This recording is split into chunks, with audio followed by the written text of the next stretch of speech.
Oke, teman-teman, kita bertemu lagi pada episode yang sangat menarik dan penuh tantangan. Ya, sekali ini ya masih musim hujan dan memang sudah mulai agak banyak panas. Tapi yang menarik saat ini adalah harga cabai pada posisi yang tinggi. Ya. Nah, kita akan berbicara mengenai bagaimana kita bisa menikmati keuntungan berbudidaya cabai pada saat harga tinggi kita punya cabai yang kita jual sehingga kita bisa memperoleh peluang untuk bisa laba, tetapi di musim panennya banyak, harganya rendah, kita tetap untung ya, karena memang harga cabai itu sepanjang tahun naik dan turun tergantung kepada permintaan dan supply. Di musim kemarau, di musim kering, rata-rata petani melakukan budidaya cabai pada saat di mana penyakitnya tidak terlalu banyak dan tidak ada ancaman banjir, kebanyakan air dan sebagainya, sehingga panennya biasanya melimpah, sedangkan permintaannya tetap, sehingga karena suplainya banyak, harga rendah. Sebaliknya di musim hujan, di mana banyak penyakit, para petani memilih untuk tidak melakukan menanam cabai karena memang merepotkan dan kemungkinan berhasil kecil, sedangkan mereka yang berani itu tidak banyak. Tapi itu merupakan peluang kita untuk melakukan budidaya cabai dengan risiko atau kemungkinan gagalnya bisa kita tekan ya. Jadi ada dua hal yang bisa kita lakukan. Ini menurut metode saya adalah pertama, kita harus bisa menjadi efisien, cost-nya rendah tanpa mengorbankan produktivitas. Panennya juga harus berlimpah, bobotnya juga tinggi, sehingga berat yang kita jual adalah banyak. Kemudian yang kedua, selain tadi adalah cost-nya adalah cost efektif, kita memiliki posisi cost leadership, artinya lebih rendah dari teman-teman lain yang melakukan budidaya cabai, kita juga harus mampu dalam setahun kita menanam sekali 3 bulan, kemudian sisa waktunya kita gunakan untuk memanen tanaman cabai. Memang tidak mudah, ya. Atau boleh dikatakan sukar, tetapi kita memiliki metodenya. Ya. Mungkin teman-teman lain juga punya metode tersendiri, tapi akan saya paparkan bagaimana metode yang saya gunakan untuk melakukan hal tersebut. Nah, sebetulnya teman-teman mungkin sudah tahu bahwa dalam berbudidaya cabai saya menggunakan metode hipo ya. Metode hipo itu adalah melakukan budidaya di dalam polybag. Sehingga jumlah pohon yang ditanam itu bisa 5 kali dari kalau kita melakukan tanam pada metode yang tradisional di lahan yang terbuka ya. Nah, memang saya kali ini tidak menampilkan atau memberikan saran menanam di greenhouse. Karena salah satu cara untuk bisa berhasil dalam melakukan budidaya di musim hujan adalah greenhouse. Tapi itu sangat mahal. Nah, saya yang akan tampilkan sekarang adalah dengan metode di lahan terbuka menggunakan polybag. Ya. Nah, nanti cara-cara yang akan saya tampilkan itu ya pertama kita harus menanam di polybag secara benar. Yang kedua, kita melakukan penanaman cabai yang bisa terus-menerus panen. Ya, karena kita sebagai petani, saya dari pertama juga diajarin bahwa cabai itu hanya bisa panen selama 2 kali pembungaan. 1 kali pembungaan, beberapa kali panen sampai 8 kali, kemudian menunggu lagi pembungaan kedua kita panen lagi. Nah, kita akan terus panen lebih dari 4 kali ya. Nah, ini tidak hanya berlaku untuk cabai rawit. Kalau cabai rawit, teman-teman juga sudah umum. Mereka menanam atau teman-teman menanam di pekarangan, cabainya panen terus, malah tidak perlu diurus, dia menghasilkan terus. Tidak, ini juga berlaku untuk cabai-cabai yang lain, termasuk diantaranya adalah cabai merah keriting ya. Nah, hal itu nanti akan dimungkinkan dengan cara-cara yang akan saya sampaikan berikut ya. Jadi nanti saya akan membahas mengenai satu, bagaimana kita melakukan persiapan polybag supaya cabainya bisa bertahan lama, setahun ya, atau lebih. Kemudian apa yang boleh dan apa yang jangan dilakukan. Kedua, yaitu bagaimana kita melakukan pemupukan dan penanggulangan hama. Kita lakukan sekaligus ya, karena akan lebih efisien. Kemudian yang ketiga, yang juga tidak kalah pentingnya adalah bagaimana kita memilih varietas cabai yang bisa kita gunakan. Ya, jadi ini mohon disimak, saya akan bahas satu persatu. Memang tidak saya buat terperinci, akan saya buat terperinci untuk nanti saya buatkan videonya. Seperti misalnya salah satu kendala dalam melakukan budidaya cabai dalam polybag ini adalah setelah pindah tanam. Nah, itu nanti akan ada video tersendiri yang akan saya berikan trik-triknya ataupun cara-caranya bagaimana kita bisa melalui masa pindah tanam, masa generatif yang banyak sekali kendala di mana biasanya tingkat kematian tinggi. Dan juga keberhasilan di masa setelah pindah tanam, masa vegetatif juga ditentukan bagaimana kita melakukan persemaian. Persemaian sepertinya mudah, tapi tidak semudah itu, kecuali kita sudah tahu caranya.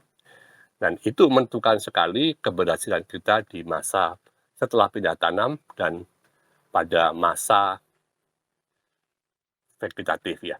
Nah, juga saya sampaikan bahwa tidak semata-mata keberhasilan kita melakukan budidaya itu hanya dari pemupukan. Pemupukan itu adalah hanya salah satu cara upaya, tapi orang selalu mencari pupuk mana yang terbaik. Tapi itu tidak cukup. Oke, kita akan mulai membahas ya. Ini saya gambarkan secara ringkas. Ya, beberapa detail sudah ada di video-video sebelumnya, tapi nanti kalau memang diperlukan akan saya buat video-video khusus untuk membahas detailnya. Misalnya bagaimana kita menyiapkan media tanam, tapi sekali ini tidak perlu secara detail ya karena sudah pernah saya bahas, tapi akan saya sampaikan mengenai bagaimana kita menyiapkan media tanam sehingga cabai kita bisa hidup selama setahun dan panen lebih dari 4 kali, baik itu tanaman cabai rawit maupun cabai keriting. Nah, kalau cabai besar belum pernah saya coba, ya saya sudah cukup puas 2 kali, tapi sebetulnya waktu itu harusnya saya teruskan ya. Saya sedang akan mencoba. Ini saya menggunakan Megatop bintang Asia dan saya sudah menanam jalapeno. Ya, jalapeno ini menarik walaupun pasarnya tidak banyak, tetapi kalau di kota-kota besar, terutama Jakarta, Surabaya, Pasar, Medan, dan Semarang ini sangat diminati dan sekarang nampaknya sedang kosong. Nah, saya akan juga mencoba menerapkan mengenai panen sepanjang tahun untuk cabai besar ya. Sehingga nanti semuanya bisa kita aplikasikan di kebun kita. Oke, teman-teman, kita sekarang mulai dengan pembahasan mengenai bagaimana kita menggunakan polybag. Ini seperti yang kita lihat, tanaman cabai ya, kita masukkan polybag, di mana ada 2 buah polybag bertingkat ya. Nah, ini adalah salah satu guna supaya nanti tanamannya bisa hidup dan produktif. Dengan sekali tanam bisa sampai dengan 1 tahun ya. Nah, sekarang kita bicara mengenai polybag. Polybag yang ini sepertinya terlalu kecil ya. Nah, kita untuk memilih polybag, kita gunakan polybag dengan ukuran untuk yang besar adalah minimal itu, kalau ini kita lipat begini ya, minimal itu 35 cm. Sedangkan ini sepertinya 30 ya. Kita mungkin perlu yang lebih besar untuk menanam tanaman yang bisa sampai setahun. Ya, kemudian yang kecil ukurannya minimal adalah 25 cm. Nah, tapi yang penting, trik yang penting supaya bisa tanam yang mungkin banyak yang belum tahu atau belum sadar bahwa tanaman mereka cepat merana, cepat mati hanya karena belum tahu trik bagaimana kita memberikan media tanamnya ya. Nah, yang penting ya, kalau detail nanti bisa Anda lihat video-video kita sebelumnya. Tapi hal yang saya ulangi yang penting adalah setiap kali kita mengisi polybag, pastikan bahwa di bagian dasar sekitar 10 cm kita berikan sekam ya. Ini sekam. Ini nggak usah sekam yang bakar, sekam biasa. Ini.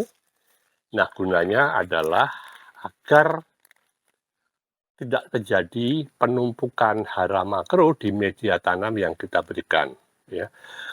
Sekam itu dia tidak memegang banyak dari unsur-unsur hara makro dan dia tetap mengalirkan ke bawah ya. Kalau kita tanpa media sekam, walaupun lubangnya banyak, tetap bahwa terjadi konsentrasi hara makro yang lama-kelamaan nanti akan membuat tanaman kita mendadak layu dan mati.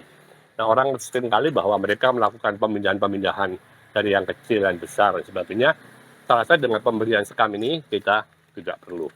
Demikian juga untuk yang besar kita berikan sekam ini seperti ini supaya tidak cepat mati atau bisa tahan lama. Nah, sekarang pertanyaannya bagaimana kita menentukan waktunya? Sampai 2 bulan pindah tanam kita tetap menggunakan polybag yang kecil ya. Setelah sekam kita berikan campuran antara tanah ladang dan kotoran hewan ya, ataupun juga kita berikan kokopit dan sebagainya supaya tidak terjadi tanah yang keras nih, seperti ini. Ini kalau kita menggunakan tanah ladang, bayangkan tanahnya seperti ini. Ini kalau kena air mungkin dia bisa empuk, tapi tetap akar untuk bisa menembus tanah seperti ini. Nah, begitu kering akan jadi keras dan tanamannya akan mati karena akarnya akan jepit. Jadi kita perlu menambahkan kotoran hewan atau kita gunakan kompos ya. Nah, saya sering kali kalau di Jakarta saya membeli media tanam yang ada di toko-toko pertanian, tapi kalau untuk skala besar itu akan menjadi mahal. Jadi kita menyiapkan media tanamnya sendiri ya. Kita fermentasi, kemudian kita campur setelah atau di atas daripada sekam yang kita berikan. Nah, itu kuncinya. Jadi saya mengatakan bahwa kuncinya adalah kita harus letakkan sekam mentah ya, nggak perlu sekam bakar, sekitar 5 cm baru kita berikan media tanam ya. Itu akan menjamin bahwa tanaman kita itu akan berumur panjang, tidak cepat mati. Nah, setelah 2 bulan ya, maka kita juga siapkan yang besar dengan prosedur yang sama. ya. Kemudian karena mungkin akarnya sudah banyak, kita sobek di atas sekam, ya kan sekamnya sudah menjadi padat, dan juga ada beberapa di bawah sini, di bawah dari dasar polybag kecil. Kemudian kita letakkan di atasnya, sehingga separuhnya itu nanti akan kita isi dengan media tanam, sehingga polybag yang kecil itu tidak di atasnya begini, tetapi ada di dalam polybag, sehingga nanti akarnya itu akan keluar sehingga memenuhi polybag yang besar, ya. Kita lihat seperti ini. Nah, ini yang kita lakukan. Sebenarnya terlalu kecil. Ini mungkin hanya 20 cm anunya, kalau kita lipat tadi. Sedang kita memerlukan lebih besar lagi, yaitu 25 cm. Kemudian baru setelah keluar akarnya atau setelah 2 bulan kita letakkan di yang besar biar akarnya berkembang. Nah, ini sudah, ini saya tunjukkan, inilah adalah cabai merah keriting. Ini akar, ini adalah pembuahan ya, pada pembungaan yang keempat. Nah, sekarang tumbuh tunas-tunas baru ya, perhatikan, dan sangat sempurna ya.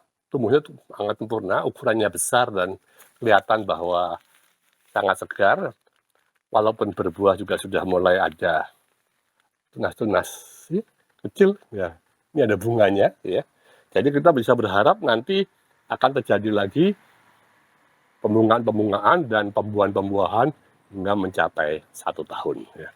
Mungkin itu triknya, yaitu bahwa satu, kita letakkan sekam di dasar polybag, baru kita letakkan media tanam yang kita campur antara tanah ladang dan campuran dengan kohe atau kompos. Pastikan tidak keras, cukup gembur sehingga akar akan mudah untuk mencari makanan di polybag tersebutnya.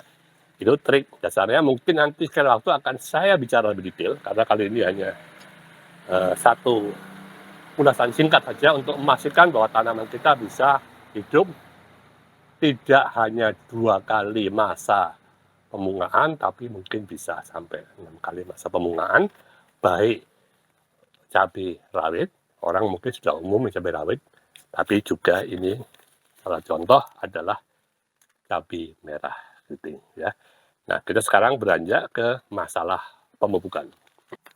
Oke, nah sekarang kita masuk ke tahap untuk pemberian pupuk dan pestisidanya ya. Nah, kita cukup mengandalkan 2 formula ini ya. Formula IPSB yang barusan kita bahas ya, dan kita gunakan Bisma PK ya. Jangan tidak menggunakan dua-duanya karena hasilnya akan tidak sempurna ya.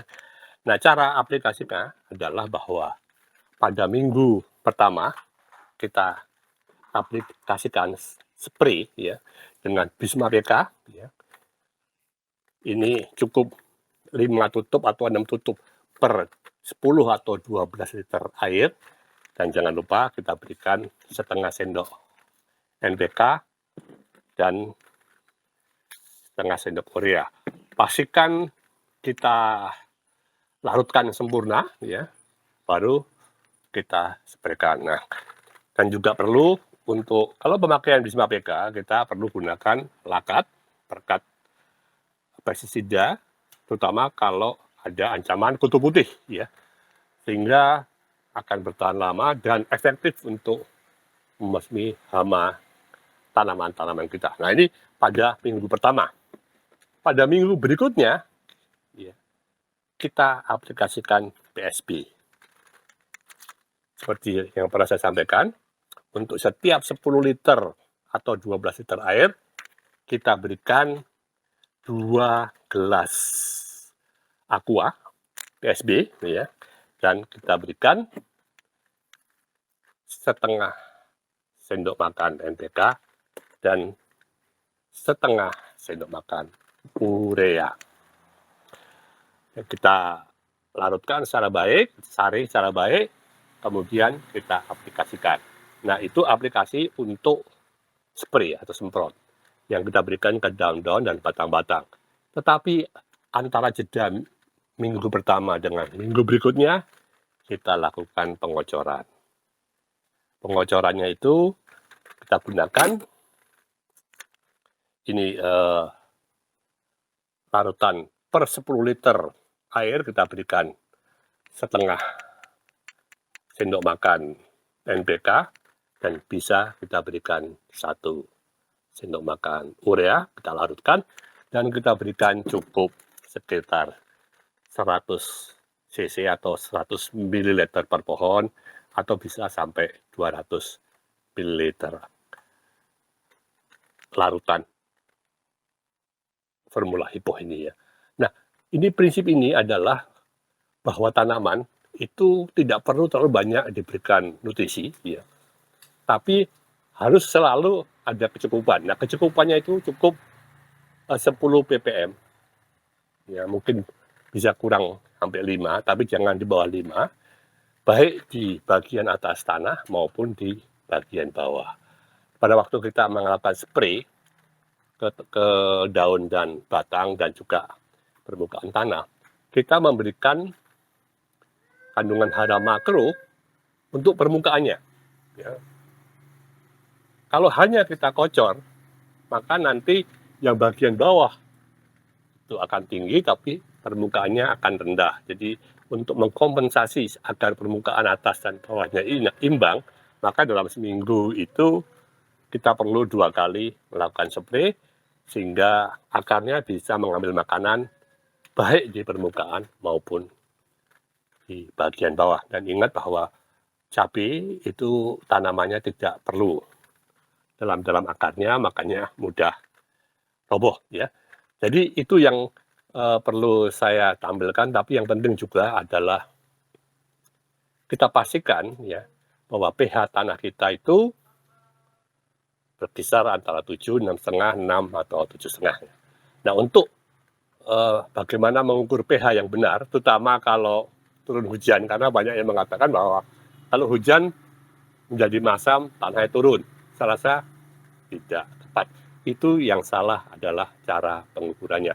Nanti saya akan siapkan video, akan saya tunjukkan cara mengukur pH tanah yang benar, dan kita ukur tanah yang pas sudah terendam air setelah kehujanan selama semalam, dan kita lihat apakah apa yang dikatakan teman-teman kita bahwa pH-nya itu menurun, itu tidak benar. Karena saya sudah mengukur pH air hujan itu di atas 7, ya. Kemungkinannya justru malah kalau tercampur dengan tanah yang pH-nya di bawah 7, dia akan malah akan naik. Nah, ini sedikit pembahasan mengenai pemupukan. Bisa melihat beberapa video saya sebelumnya, walaupun tidak selengkap sekarang karena mungkin yang dulu-dulu tidak ada PSB, sekarang sudah ada PSB. Dan jangan lupa bahwa jangan tinggalkan Bisma PK ya. Bisma PK ini sebetulnya kalau kita lihat kandungan hara makronya lebih kuat dari ini. Untuk kandungan makro yang sama, kita perlu takaran separuhnya. Tapi kita berikan sedikit saja ya. Karena kita akan manfaatkan kemampuannya untuk menanggulangi hama, kemudian juga merangsang tumbuhnya tunas ya, terutama setelah 2-3 kali melewati masa pembungaan, perlu dirangsang untuk tumbuh, kemudian nanti dibesarkan, dilebarkan oleh PSB. Jadi PSB ini kita manfaatkan agar tanamannya kembali muda atau kembali vigor, kembali segar seperti pada saat-saat awal. Jadi 2 hal ini tidak boleh dilupakan.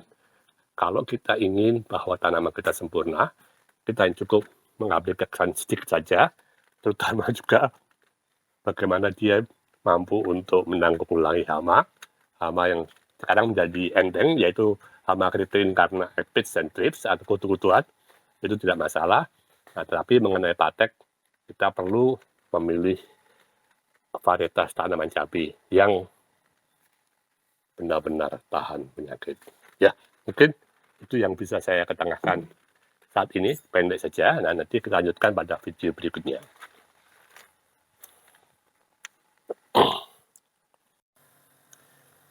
Ya, kalau kita memilih varietas cabai yang harus kita gunakan pada sistem polybag yang bisa berbuah selama setahun ini adalah varietas yang tahan terhadap penyakit, baik itu cabai rawit maupun cabai merah keriting ataupun cabai besar, yaitu ketahanannya terhadap serangan busuk buah patek dan ketahanan terhadap serangan virus Gemini ya.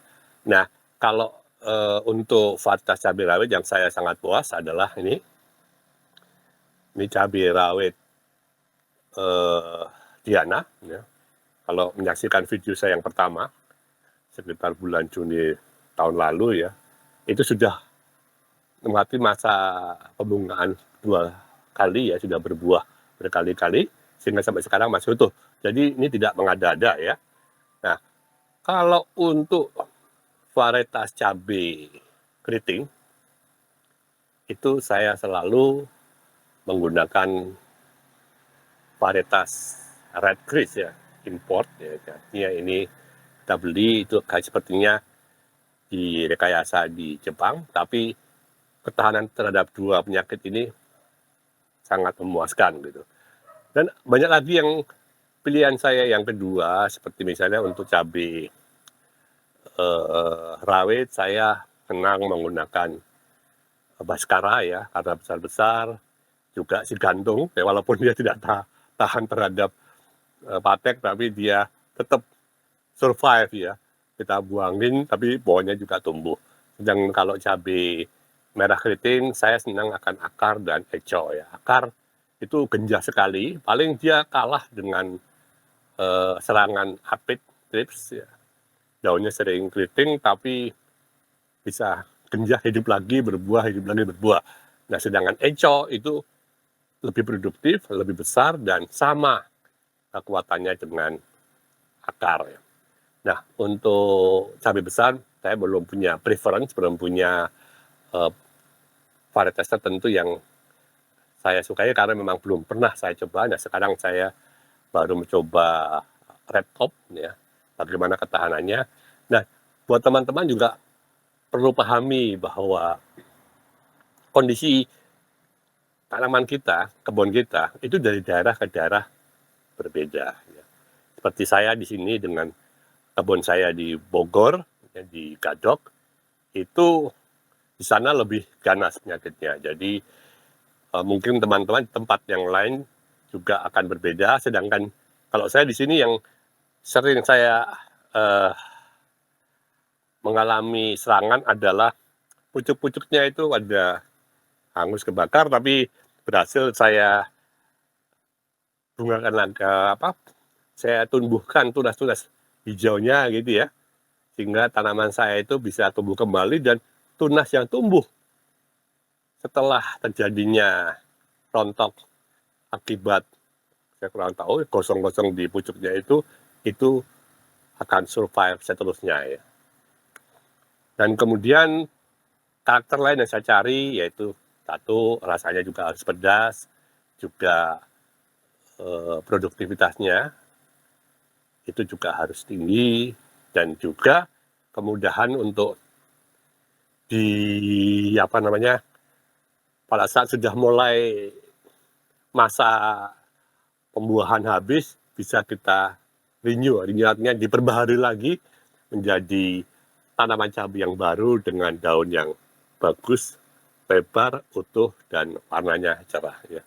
Nah, sebetulnya yang paling penting dalam penanaman cabai untuk bisa langgeng itu adalah pertama adalah pemilihan varietas. Jadi kita tidak boleh sembarangan memilih varietas itu, tapi teman-teman tidak harus memilih apa yang saya pilih karena mungkin teman-teman sudah memiliki banyak preference, banyak cabai yang disukai ya. Nah, biasanya kalau kita ingin memilih cabai tertentu, cari aja yang di pasar pada saat musim hujan, patek merajalela, kemudian kita cari di pasar itu yang dijual banyak itu pasti cabai-cabai itu memiliki ketahanan terhadap penyakit pada masa itu, apakah itu patek ataukah penyakit yang lainnya. Oke, nah demikian ya pembahasan saya mengenai masalah varietas. Nah, oke, teman-teman ya. Tadi itu ada beberapa tips bagaimana kita bisa sukses dalam melakukan budidaya cabai, yaitu satu bahwa kita harus mampu menanam cabai. Satu kali tanam bisa sampai sepanjang tahun ya, sehingga kita minimal kita menghemat waktu 3 bulan yang tadinya kita gunakan untuk awam menanam, terbuang-buang, kita tetap bisa panen terus. Kedua, kita melakukan dengan cara yang efisien menggunakan polybag dalam jumlah tanaman yang 5 kali lipat untuk luasan yang sama, dan pemupukannya pun juga cukup efisien. Dan yang paling penting adalah pada waktu harga turun, kita tetap tidak rugi, mungkin untung tipis, tapi pada waktu harga bagus, kita masih memiliki cabai untuk kita jual dengan harga yang bagus ya. Nah, tadi itu hanya pendek aja prinsip ya. Pertama, bagaimana kita menanam di polybag tidak mati, yaitu dengan cara memberikan di dasarnya sekam 3-5 cm. Kemudian bagaimana kita menggunakan pupuk dan pestisida, yaitu kita gunakan PSB dan Bisma PK, ya, PK yang ampuh ini. Kemudian yang ketiga adalah bagaimana kita memilih varietas ya. Nah, varietas yang saya usulkan sebetulnya untuk cabai rawit saya akan gunakan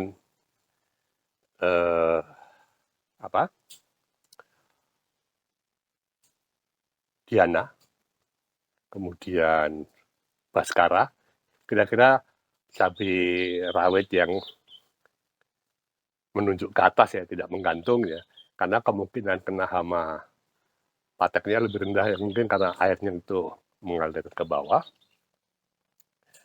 Kemudian Dewata juga sebetulnya kecil ya, Baskara cukup baik, cukup besar. Kemudian kalau yang menggantung itu saya akan gunakan si gantung ya. Gantung itu kena patek tapi bisa hidup terus, tidak mati. Nah, kalau untuk cabai keriting, saya selalu menanam varietas Red Chris ya. Ini sayanya import ya. Tapi untuk yang lokal rata-rata sebetulnya bagus. Tapi saya suka dengan varietas cabai merah keriting akar dan eco ya. Eco lebih berat, lebih pedas dan lebih banyak. Tapi akar itu sepertinya susah mati ya. Hanya keritingnya itu agak terlalu banyak, tapi genjahnya saya cukup luar biasa. Kalau kita pandai-pandai merawat dan memberikan pupuk, dia akan memberikan hasil yang sempurna.